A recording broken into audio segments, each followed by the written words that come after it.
crucial decisions in her life.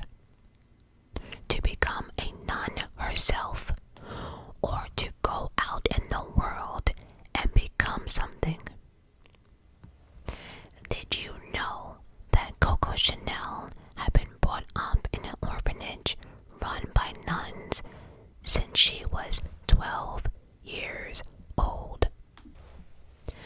How did this poor girl from an orphanage become the most famous fashion designer of the 20th century and build a business that is worth billions of dollars today? How did she profit from 2 world wars and still survive despite being labeled a secret Nazi spy? Well, if you want the answers to these questions, stick around and you will find out. This is the story of Coco Chanel, and when I tell you this is a hell of a story, this is a hell of a story. Real quickly, I did these notes back in January. It is now July. I've had this done all the time, but I never actually recorded the video. And I am so sick with the world right now. I'm tired of celebrities. I'm just tired of everything. I decided to put the celebrity video on hold. I will still do it because that's gonna be long, because there's a lot of things happening outside of the Diddy world, you know. I decided to chill out and to do this story. So, what's next? Gucci or Versace? I would love to know. But let's begin. Coco Chanel was actually born Gabrielle Chanel on August 19th, 1883, in poverty in a small town in France. Her father traveled from town to town selling clothes, while her mother made money laundering clothes. However, when Chanel was just 12 years old, her mother passed away.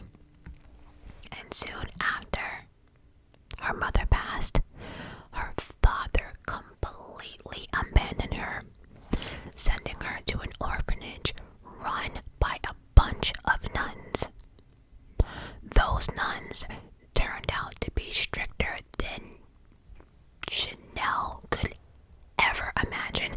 I don't think people understand back in those days how strict nuns really were.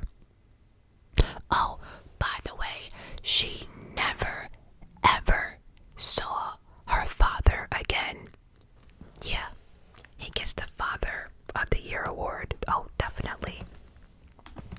Chanel was miserable living with the nuns in the orphanage and could not wait to become an adult to escape. The only joy she found was that she learned the art of stitching and sewing and eventually started making embellished hats and dresses. At the age of 18, Chanel made the bold decision to leave the orphanage and enroll into the Notre Dame finishing school for girls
she got up there and started singing, and this led her to getting an evening job where she began singing in clubs. Now, here's the catcher. Some people believe this is where she got her nickname, CoCo.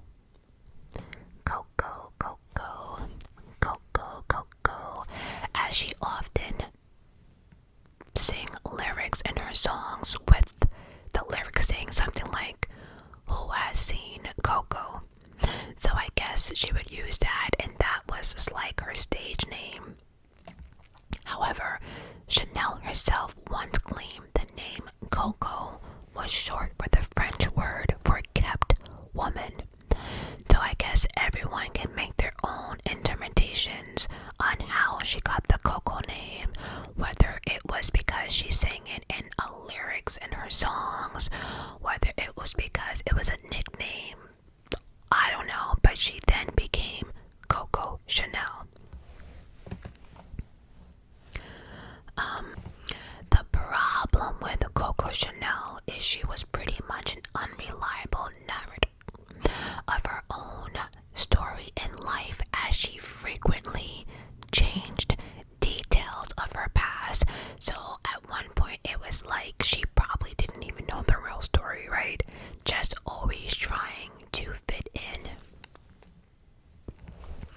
Chanel worked as a seamstress in the day, working long hours creating various garments, and then a singer in the club at night. During one of these shows, Chanel met a rich playboy, a bowler player by the name of, I think you pronounce it, because I actually looked up this pronunciation and people are pronouncing it different ways, but I think it's Iadin. I don't know, last name Bolson. So we're just gonna use the name Bolson, you know. Before long, she began an affair with him and became his mistress. Oh yes, you heard that right, mistress. And I'm pointing this out for a reason. Trust me, it'll come back. Some believe Chanel saw him as a way for her to get into the inner circle of high society, you know, the rich people. Because soon after dating him, she began mingling with the upper class and wealthy. At one point, Chanel even began living with him, where he regularly used to shower her with the finest presents, clothes, jewelry, just anything that she wanted. And after a while, Chanel seemed to stop wearing the clothes that he bought. At one point it's like, yeah, I like it, yeah, you like this, but then she just completely stopped. And he assumed she was just upset with him. But the truth was, Chanel was frustrated that all the fashion for women were designed by men. Their designs sucked and they were not practical or comfortable to wear at all. Women are compelled to wear gowns which were so tight at the waist they felt suffocated. So let me get you an image. Remember back in the day where you see these women who wear like these corset dresses and they would have the strings in the back and they would just pull them to the point that they couldn't breathe, but their waist looked tiny, but they couldn't breathe, they were passing out, they couldn't sit down, it hurt, all type of nonsense. Yeah, those are the dresses that we're talking about. And that's when it dawned on Chanel that she had an opportunity. And then she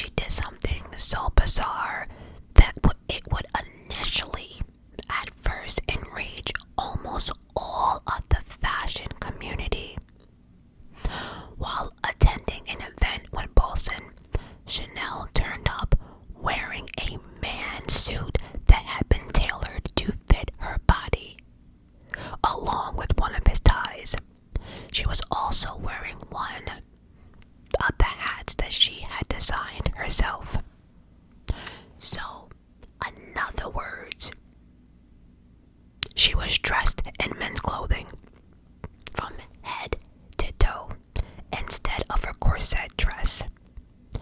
It was an eccentric look, and everybody was talking about it. Chanel finally got the attention she always wanted and needed.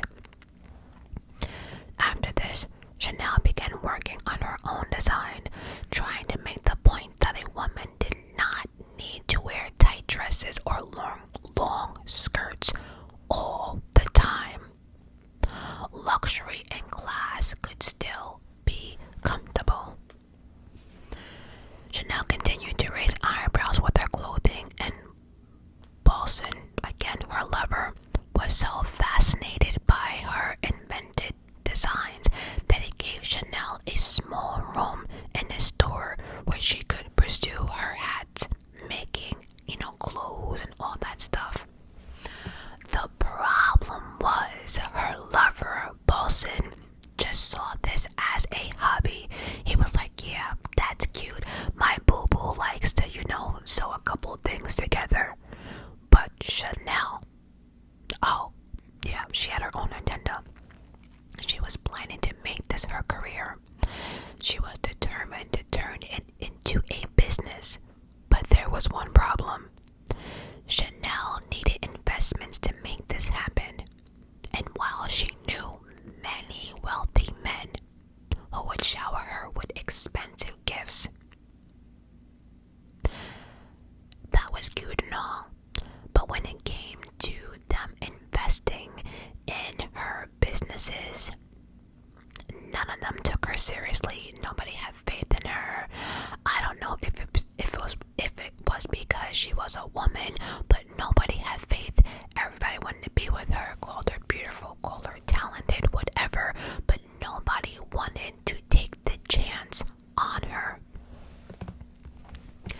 Then, at the age of 26 years old, at one of Paulson's parties, she met a friend of his by the name of Arthur Capel, an extremely rich English man. The relationship would completely change the direction of Chanel's life, as the two not only fell in love but also became business partners.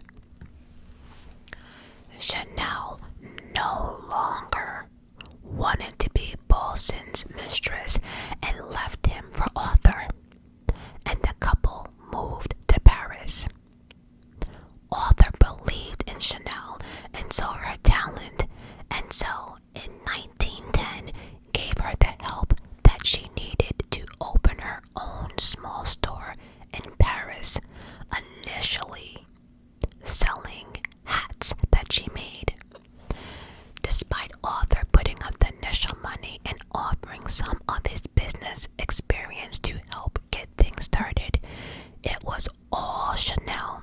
It was Chanel's talent that really helped the shop become successful, as her designs were very unique and quickly became very, very popular. Her hats were like no other. Most hats were oversized, looking like fruit bowls or boats laying on top of these women's head, whereas Chanel's hats were elegant, small, and functional. Before long, her designs became an sensation in the city because every popular French actress and socialite were wearing them. The elites, the rich. Her hats were selling, her business was growing, and then, because of that, decided to hire people to help as she was about to introduce a line of her own casual luxury wear. Her vision was clear. She wanted to be a rich woman as possible. Period. The end. That was it. In order to do this, she quickly realized she had to target French, rich, and famous, and realized the place to do that was Duval. I think that's how you pronounce it, Duval. That's also in France. This was a place where the rich, privileged, and famous people hung out and spent their vacations. Chanel headed there herself for vacation with Arthur. Funny thing is though, Arthur thought it was just a romantic getaway, him and his boo-boo to spend some time together. However, for Chanel, this trip was to scout out the perfect location for her very first ever boutique. So it was romance and pleasure for Arthur, but it was straight business for Chanel. And during her vacation, she found the perfect spot. And then in 1913, House of Chanel officially opened its doors in its very wealthy area. Her first collection was crafted from the jersey fabric, which was mostly used for men's underwear until then. But these jersey garments quickly became a hit in women's fashion because of their simplicity and functionality. It was the first time French women were wearing dresses that were comfortable as well as stylish. Chanel quoted, this is one of her quotes. Actually, Miss Chanel has a lot of quotes, but this one here was probably one of my favorites. I want to give women the possibility to laugh and eat without necessarily having to faint. Words from an actual woman. That's like saying, right, that women sit here and make boxers and briefs for men. Oh, we can do it, right? But we really don't know, like, the ins and outs of having a penis and balls and stuff like that, right? As opposed to a man, they don't know, like, how it feels to, like, wear something so tight and can't move and don't want to eat and all that nonsense. So, yeah.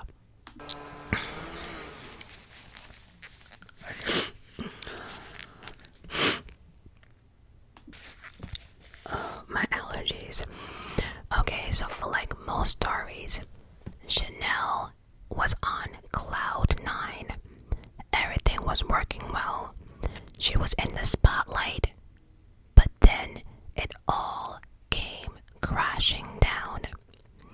In 1914, World War I. During the war, people were struggling to get basic resources like food and shelter. So of course, nobody was even thinking about buying luxury fashion or luxury anything. So, as expected, Chanel businesses collapsed. European men left for the battlefield, and their wives took charge of the daily grind. Women now started working in the factories, so there was no way they would be wearing dresses with frills, feathers, and other accessories to work. Many people would have been shattered under the circumstances, but not Chanel. She actually understood her assignment. She understood the requirements of the times and then came up with an idea. She made practical changes in her designs and launched a daily wear collection for women using her signature jersey material that would be suitable for the jobs. Honestly, I think this is where many fashion designers probably lack or fail. A lot of people don't change with times. A lot of people don't like change, period, right?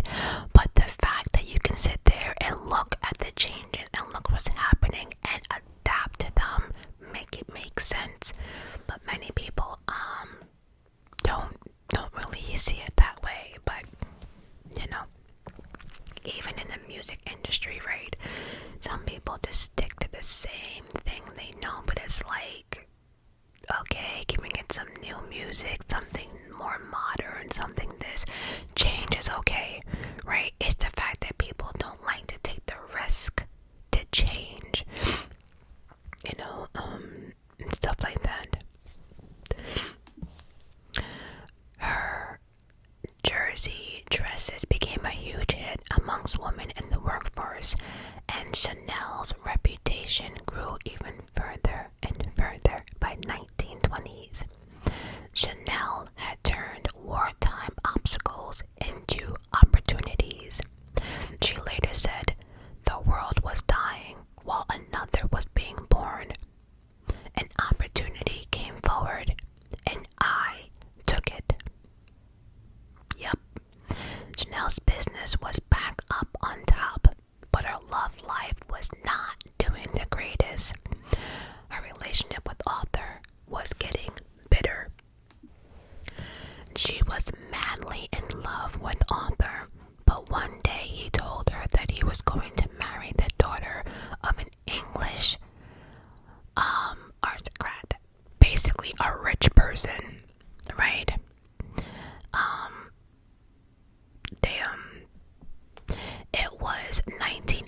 Chanel as much as Chanel loved him, but because of his background, he was expected to marry someone with a title, and Chanel did not rank.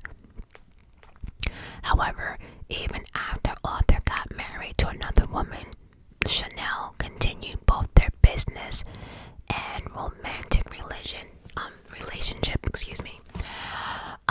After I read that, I was like, wait a minute, didn't you leave Bolson because you no longer wanted to be a mistress? And then here you are being a mistress again. Love really sucks because you love who you love and there's nothing you can do about it, right? Whether it's money, religion, you love who you love. Chanel, however, did not take comfort in knowing that Arthur was still, Chanel, however, did take comfort in knowing that Arthur was still in her life, but then the unthinkable happened. I felt so bad for her. On December 22nd, 1919, Arthur Capel had been killed in a car accident. It actually is believed that Arthur was on his way to visit Chanel when the car accident happened. Chanel's world was crushed. She lost the only person she loved, and the only person she trusted, and the only person she considered family. The love of her life was gone, and that, my lovies, was the last time anyone ever saw CoCo Chanel cry. Something snapped in her. She was lonely and now she was angry. She wanted revenge on the elite who she blamed for Arthur's death and splitting them apart in the first place. Within 2 years, Chanel launched a new product, a perfume called Chanel No. 5.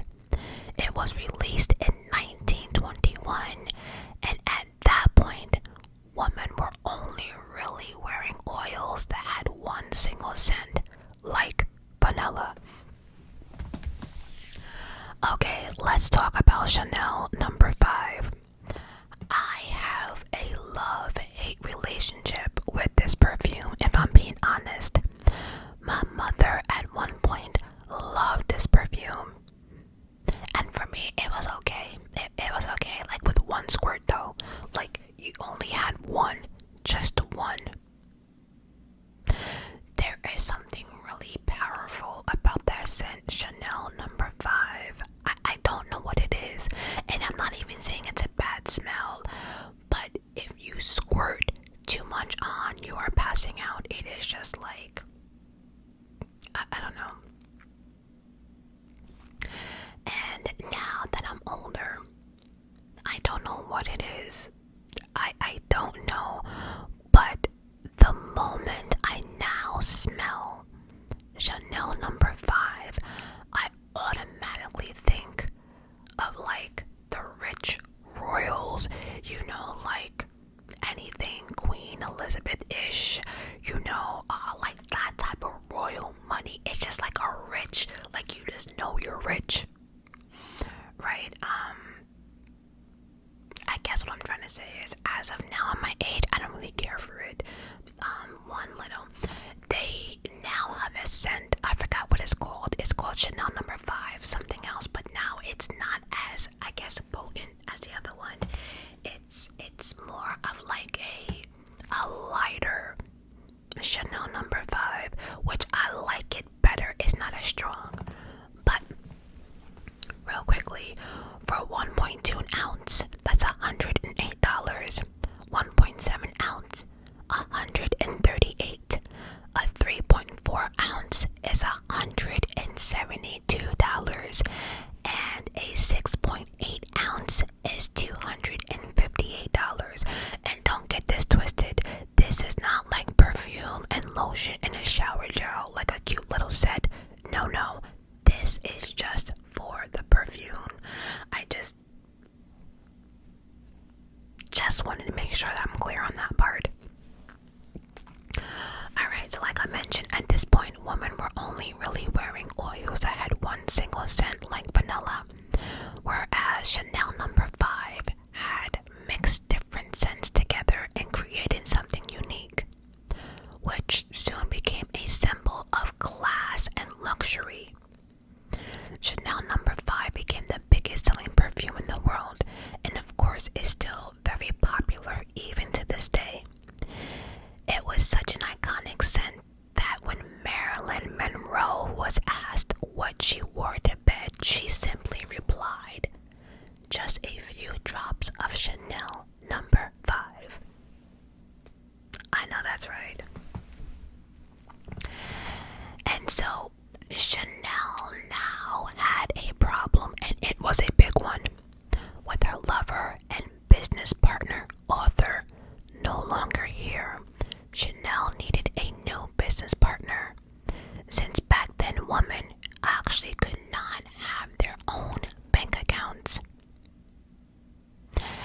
And when it came to things like business deals and contracts, she didn't know what to do, as author was the one who always taking care of things like that. But then in 1924, she found a new business partner and investor, a wealthy man with experience in luxury fashion brand by the name of Pierre. I think his last name is pronounced Wertheimer. This partnership allowed her to stay in business, but the contract Chanel signed only left her with 10% of the profit from sales of Chanel No. 5. I just read y'all those prices. It was an unfair deal, but she signed it and would be fighting that contract for the rest of her life. Around this time, Chanel's brand logo was revealed. The interlock C's, one C this way, C that way, yeah.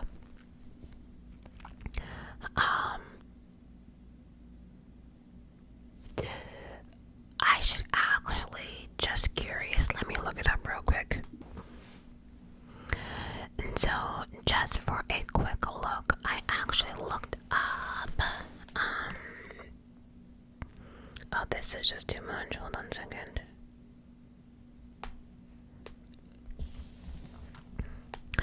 I just wanted to see, like how much, like those, let me see, like Chanel studs go for, right? I don't know. We're gonna find out though.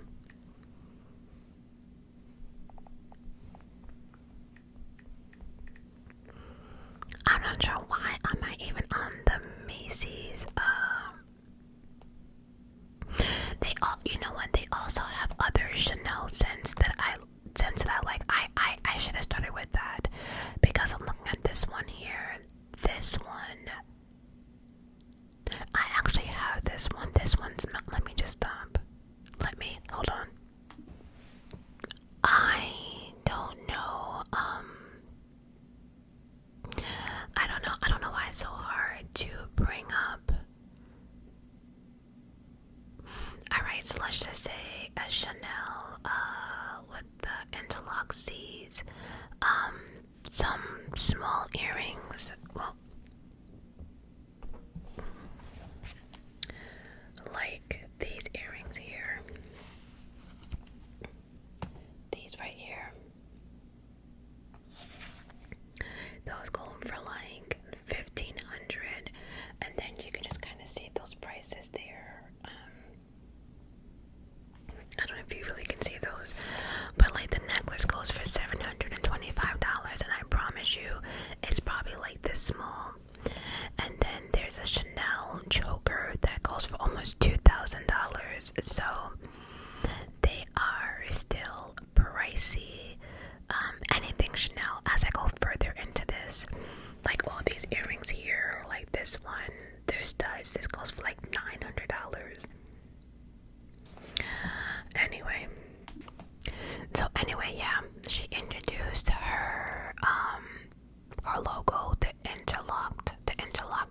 Nazis that are now recognizable globally.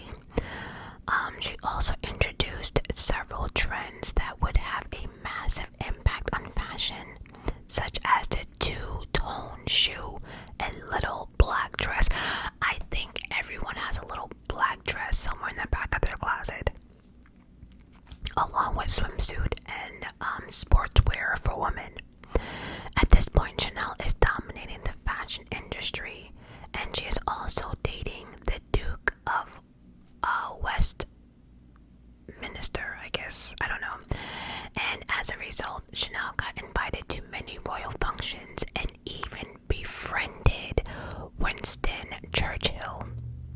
By the 1930s, Chanel had launched a jewelry line, and famous handbags and movie stars were wearing Chanel's items left and right. Red carpets in the movies, she loved it. However, this, I think, to me, is probably the most interesting part of the story. However, by the 1930s, we now had another problem. Oh yeah, we now had another problem. We also saw the rise of Nazi Germany, and by that time Chanel and the Duke had broken up. Europe was once again headed for war, Second War, and in 1940 the German army invaded Paris and completely took over the city. Chanel had to close stores, which meant putting thousands of people out of work. Now, there had been some talk, and in Chanel's biography states that she then fled to Lake Geneva for the war, but many do not believe that and say that is not true. And the more I actually dug, the more I do think it's actually not true, because I also found out that she actually remained in Paris. She remained in France. She remained in Paris and moved into the Hotel Ritz. And this hotel ended up being where the Nazis set up their headquarters, meaning Chanel was living amongst them during World War II. As a matter of fact, she ended up getting into a relationship with one senior German officer named Hans Gunther von Dinklage. I hope I pronounced that right. She was quite literally sleeping with the enemy. Sleeping with the enemy, sleeping with the enemy, sleeping. As a result of this, while the Nazis destroyed many homes and businesses in France, Chanel was fine. In fact, her perfume boutique remained open. Now, some say Chanel simply befriended the Germans in order to keep herself and her business safe, but that she was never actually loyal to them. And this has been one of the main discussions about Coco Chanel, this Nazi conversation. Others believe Chanel was a Nazi sympathizer, as there is some evidence to suggest that she was anti-Semitic herself, or at the very least she joined the German side as she felt they would win the war. So basically it was like she had to do what she had to do, basically. And honestly, I don't know, but just the fact that we know she's a fighter and go-getter and she had this vision, in my opinion, I don't know, but I feel as if she had to do what she had to do. Right, if she was only business still flourishing, then she could make money. Again, she had to do what she had to do. Some people say it wasn't worth it, but then look where it took her, right? So, I don't know, not all money is good money, Anyway, we will never know her true motivation, but it does seem clear. Chanel became a secret agent for the Nazis during the war, as they felt they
claimed she used her connection to gain secret information from the Nazis and convince other people to do tasks that would help the German during World War II.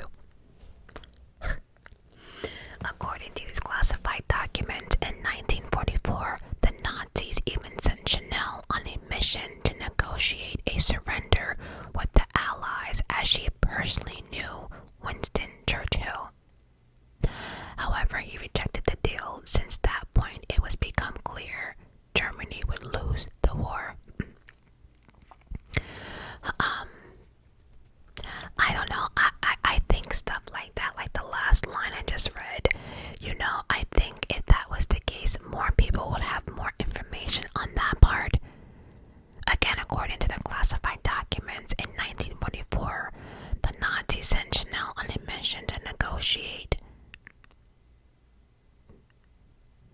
a surrender with the Allies, as she personally knew, right? But at that point, rumors have been circulating already. I don't know.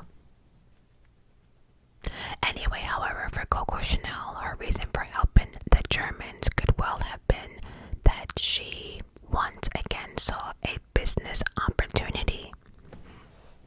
Again, I think she was just trying to save herself. During Germany's occupation of France, they introduced their new laws, such as Jewish people being banned from owning companies. And the man who Chanel had got into business with, you remember that guy Pierre, the one that only gave her 10% of her Chanel No. 5 perfume? Yeah, actually he was Jewish. Chanel had always viewed him as a leech, since she was only just getting 10% and he was getting 90%. And it is believed that Chanel saw this opportunity to nullify her contract with him, and that the Nazis would help her reclaim full ownership of her Success Perfume company. He's getting 90%. That shit is crazy. Unfortunately for Chanel, Pierre was much smarter for this, way too smart for this nonsense. And when I found out this next line, I was mad for her. Oh, I was mad. You see, again, unfortunately for Chanel, Pierre was way too smart for this. He temporarily transferred his ownership stake and Chanel's company to a Christian friend of his, and then he fled the country. When he returned after the war, his friend simply transferred Pierre back his share, meaning Chanel was still only receiving 10% of her profits. By the time the war ended, Chanel dumped hands, but word of their affairs spread like wildfire, and Chanel was labeled a German snitch, spy, all of it. Before she even could leave France, Chanel got arrested. Thousands of people that were in Paris were tried for treason. If they were rumored to have helped, tried anything that they did to help the Nazis, they were tried for treason. But yet, somehow or another, they arrested Chanel. But she was let go.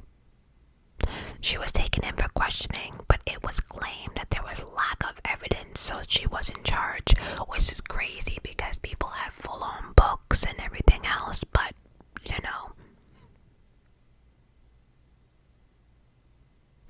Now people are saying this is particularly odd because German officers testified that Chanel had worked for them as a spy, and yet Chanel got off completely free.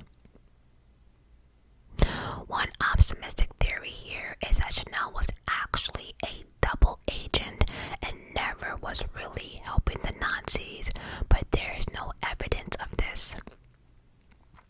The most popular theory is that Winston Churchill intervened to keep her safe, as Chanel had a lot of very sensitive intel and damaging information politicians, royals, and elites. It's also suspected that Chanel used her other high-ranking connections along with her considerable wealth to buy people and cover up their involvement with the Nazis. Overall, we will never know for sure. We will not. Despite not being charged officially after the war, Chanel got a very bad reputation in France as there were constant rumors about her helping the Nazis. Her reputation was shattered and the house of Chanel was in ruins. It was not safe for her anymore to live in Paris, so she fled to Switzerland and stayed in hiding for almost a decade. However, Chanel kept observing the evolution of the fashion world from the sidelines, and she felt disappointed by everything she saw. The design of Christian Dior annoyed her the most. He was making stiff and ornamental dresses, and Chanel hated them and said his dresses look like armchairs. That's hilarious. Eventually, she could not take it anymore. She literally was like, I can't do this. I can't let my woman go out like this. They need me. I cannot stay quiet.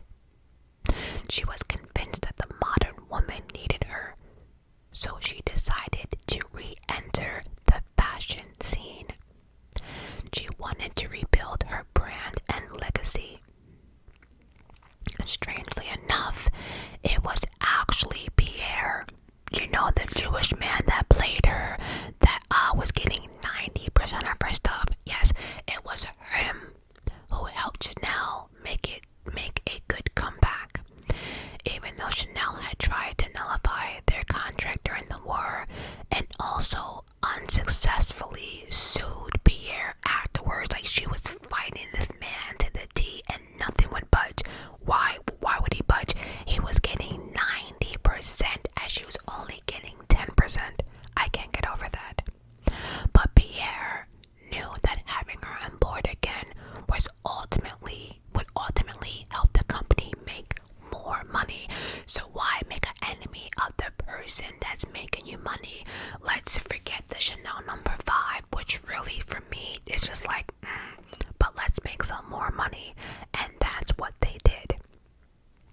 And so in 1954, at the age of 71 years old, Miss Chanel reopened her fashion house after being closed for 15 years since the war.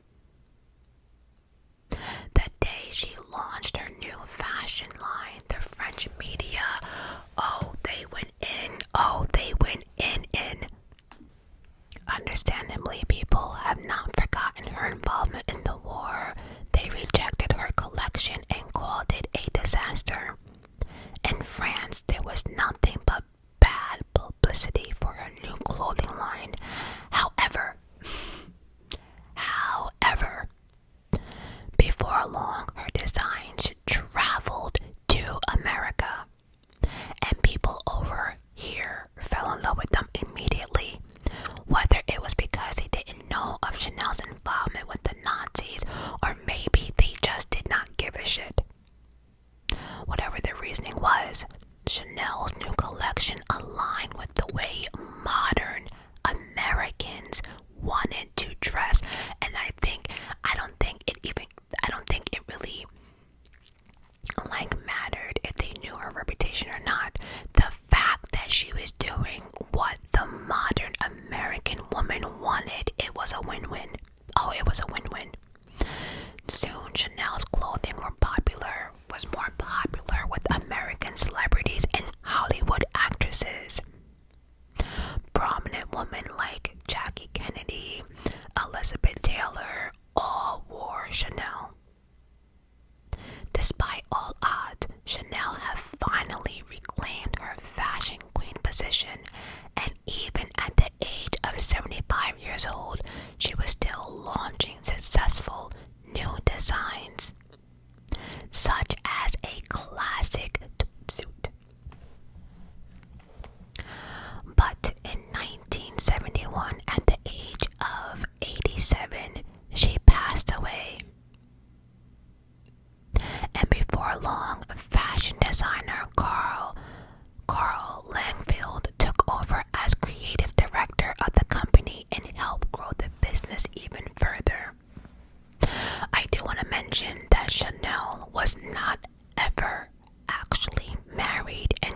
commercial, you feel like you're watching a movie.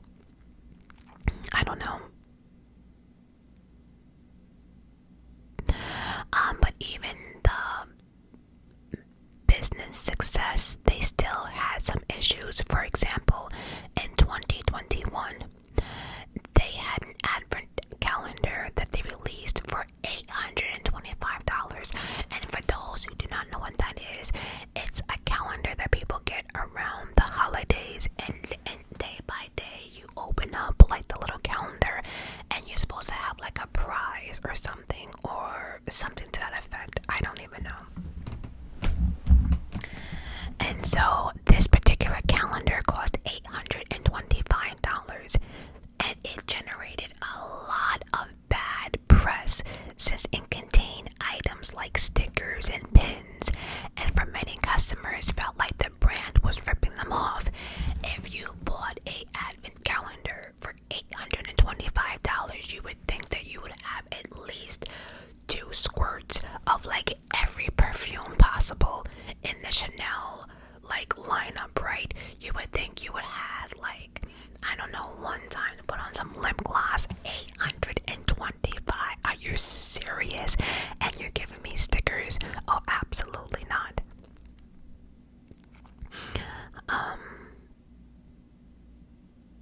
And then of course they were saying, oh, that's a ripoff, especially for someone who was a Hitler helper. Like, they just put in all types of stuff. Again, I don't think it was that big of a controversy, but it's like, I think any big designers go do stuff like that, right? They always have a flop or something, and I think that Chanel advent calendar was a flop. So I guess the main question is, for me to end this video, what do you think about Coco Chanel? Do you have anything Chanel-ish? Do you believe all the Nazi talk? Do you believe she was a spy? Do we separate the person from the fashion? I don't know. And to end this video, there is no doubt that Coco Chanel can be accredited with some of the most influential recreations or creation in fashion history. Well, while some could say during the war she did what she needed to do to survive, I agree. We don't know, was she actively helping the Nazi? Was she a double agent? We will never know. But again, do we separate the brand from the person? You know, because cancel culture is real, and just because someone's fashion is okay, and just because they're dating someone you don't like, shouldn't we really keep them separate? I don't know. It's actually a really good ethical question. But I'm about to leave you with the most savage quote from Coco Chanel. I think for me it's the most savage criticism shit that I would write. But the fact that there was rumors about her, she had one of the biggest brand. This quote was flat out savage for me. You know, whatever. But as always, I love you guys